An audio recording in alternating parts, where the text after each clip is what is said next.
ये वोट चोरी करते रहे, घुसपैठिया बचाओ यात्रा निकाली और बिहार में 2/3 बहुमत से हम जीते।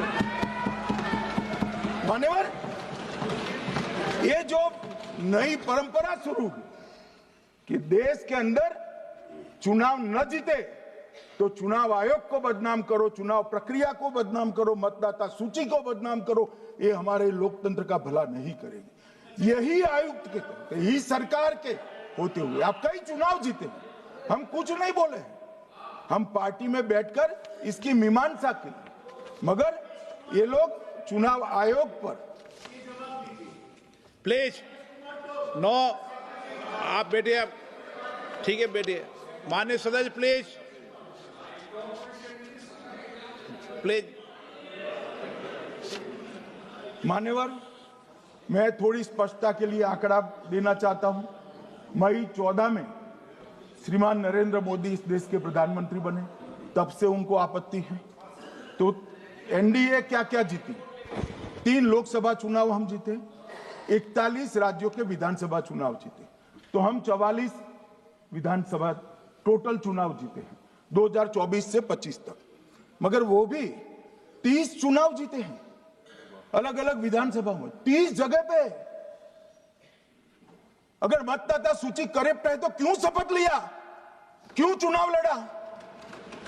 आप बताइए देश की जनता को। आप लोग यहाँ कैसे पहुंचे? श्री राहुल गांधी जहां से चुनकर आए थे, वो वायनाड की मतदाता सूची में भी मेरी पार्टी ने प्रेस कॉन्फ्रेंस कर इसी प्रकार की डिस्क्रिपेंसी को बताया है। इसका जवाब नहीं देते। हमने अमेठी का भी बताया है, इसका जवाब नहीं देते हैं। मान्यवर, ये चुनाव की मतदाता सूची में जो थोड़ी बहुत गलतियां हैं, उसको वो लोग मुद्दा बनाते हैं चुनाव हारने का। चुनाव हारने का कारण है नहीं, मैं अंत में बताऊंगा क्यों हारते हो चुनाव, मैं बताऊंगा मान्यवर अंत। परंतु फिर भी चलो मान ले कि मतदाता सूची ठीक नहीं है, तो गहन पुनर्निरीक्षण का मतलब ही ये है कि मतदाता सूची को सुधारने की प्रक्रिया। अब इसमें आपके बीएलए सहयोग नहीं करते हैं, आप उसका बहिष्कार का ऐलान करते हो, आपकी राज्य सरकारें जहां है वो मदद कम करती हैं, तो कैसे मतदाता सूची का शुद्धिकरण होगा? जो आपकी डिमांड है वो ही चुनाव आयोग कर रहा है। आपकी डिमांड है कि मतदाता सूची ठीक हो, वो चुनाव आयोग कर रहा है। मगर हुआ क्या है मान्यवर मालूम है? इनको अब अगर प्रेस में कोई पत्रकार उनको पसंद ना आए ऐसा सवाल पूछते हैं तो तुम बीजेपी के एजेंट हो ऐसा कहते हैं। मान्यवर, सवाल जो भी हो उसको लेना चाहिए। मान्यवर, पत्रकार कभी बीजेपी का एजेंट नहीं होता है, मगर आप अगर ऐसा मानते हो कि लोकतंत्र में आपको पसंद आए ऐसे ही सवाल पत्रकार पूछे तो ये नहीं हो सकता। इमरजेंसी नहीं है भाई, इमरजेंसी नहीं है। मान्यवर, एक प्रेस में कोई सवाल पूछता है तो कहते हैं बीजेपी के एजेंट हो, केस हारते हैं तो जज पर आरोप कर देते हैं, चुनाव हारते हैं तो ईवीएम पर आरोप करते हैं, ईवीएम की दलील अब गले नहीं उतरती तो वोट चोरी का मुद्दा लेकर आए, वोट चोरी का मुद्दा लेकर पूरा बिहार में यात्रा निकाली, फिर भी हार गए। अब हारने का कारण आपका नेतृत्व है, ये हारने का कारण ईवीएम और मतदाता सूची नहीं। और अगर ये मानते हैं मान्यवर, अगर ये मानते हैं कि इनको कोई पूछने वाला नहीं है, भगवान करे मैं गलत पड़ जाऊं, कांग्रेस के कार्यकर्ता इनका हिसाब मांगेंगे। एक दिन कांग्रेस के कार्यकर्ता इनका हिसाब मांगेंगे कि इतने चुनाव कैसे हार गए। मान्यवर, कोई जज आजादी के इतने साल में नहीं हुआ है मान्यवर कि कोई जज एक जजमेंट दे तो जज के खिलाफ इंपीचमेंट लेकर आते हैं।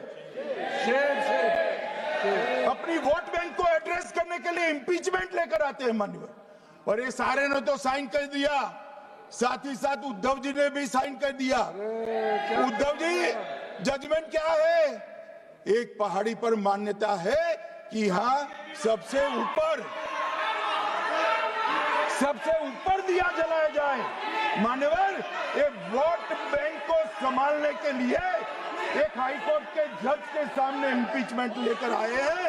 देश की जनता उनको मदद नहीं करे।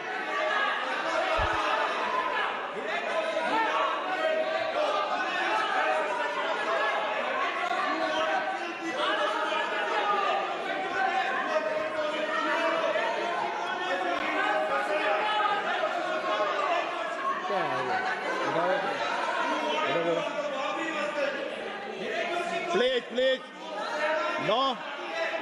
माननीय गृह मंत्री जी, गौरव जी बैठ जाइए। नया मुद्दा शुरू हो रहा है। प्लीज अरे भैया, प्लीज मेरी बात सुनो ना। माननीय गृह मंत्री जी, माननीय गृह मंत्री जी, माननीय गृह मंत्री जी, नया मुद्दा शुरू हो रहा है, फिर से खड़ा होगा माननीय होना। आप बैठ जाइए। Please no no.